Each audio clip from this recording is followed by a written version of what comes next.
He's making a transition from talking about Lewis as a poet, a failed poet, in his own estimation even, Lewis's, I mean, to his prose writing. And this gets into him being Professor Don of literature at Oxford. That there is someone there who knows how words work and is able to do things through them. So what does Lewis think poetry, literature is all about? Well, he talks about this a lot, as you would expect. Remember, Lewis was a professor of English at Cambridge, having previously served a long time as Magdalen College's tutorial fellow in English literature and language. And the view he expresses is this: literature is a way of enhancing our vision of reality. It is something that can be immensely enjoyable, and that's good. But it can also be enjoyable and enriching in that it gives us a different way of seeing things and invites us to ask how reliable that way of seeing things is. Now, I mentioned Lewis was converted, let's say, 1930. We also know what sort of influences impacted on that event. And one of them was his reading of literature. And he read particularly people like George Herbert, to a lesser extent John Donne, Thomas Traherne, but he felt that George Herbert's rendering of reality seemed much more authentic, much more realistic than that, for example, he found in Virginia Woolf or H.G. Wells. And he began to say, look, literature... Funny point, sorry, but Lewis was actually a great critic of H.G. Wells, and they had some correspondence about this, which, if you want to look it up, is quite humorous, actually. Literature is able to articulate a worldview and let us judge that worldview by how well it chimes in with our deepest intuitions and what we observe in the world around us. So as I was saying earlier, in the 1930s, Lewis says, look, the writer, the poet, is not someone who points at themselves, but rather someone who says, look at things this way.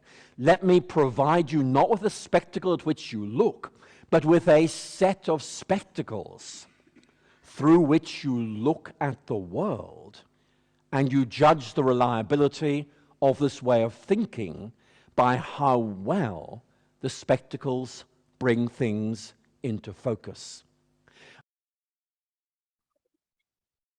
I think that is key. That is key. The idea that literature very intentionally is like a set of glasses. Mm-hmm. And by looking through the glasses, it corrects the way, it alters the way that you see everything else. So one of the basic principles that we're talking about today. It's a way, it's not a, he's word playing with spectacle here, McGrath is, about literature, poetry, the author not saying, look at this thing, a spectacle at which you look, but saying, to use a phrase that is really no longer in vogue, but try this on for size. Yeah. Right? See what you think of this way of looking at the world. Yep. This is also comedy, by the way, but yeah. It's about our own world. Okay, so now he's going to talk about Narnia, and I think this point is really important when we think about literature as a lens through which we see the world. And I think one of the main points to make is this. One of the core themes of Narnia is this.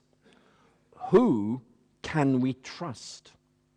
What story about things is the most reliable? And you might like to remember what happens when the children enter Narnia for the first time. They hear different stories. Is it really the realm of the White Witch? Or is it really the realm of this mysterious figure called Aslan, who one day is going to return?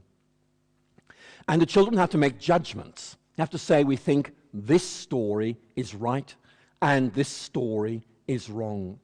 And one of the most intriguing features of The Lion, the Witch, and the Wardrobe is how the children begin to make judgments about the reliability of the stories and the reliability of those who tell them. And the point that Lewis is making is this: that in our world, as opposed to Narnia, we hear different stories. Are we here simply randomly, purposelessly? Or is there some deeper logic, some deeper structure to reality that we can discover, which actually makes sense of who we are and what this world is? Look out, tell them, look out for my worldview. Cloudy when you sinking, got you thinking it's a whirlpool. Caesar in your pockets, you can't see who's in your pockets, but Stevie's inner visions touch your eyes and make the world move. Wifey bob her head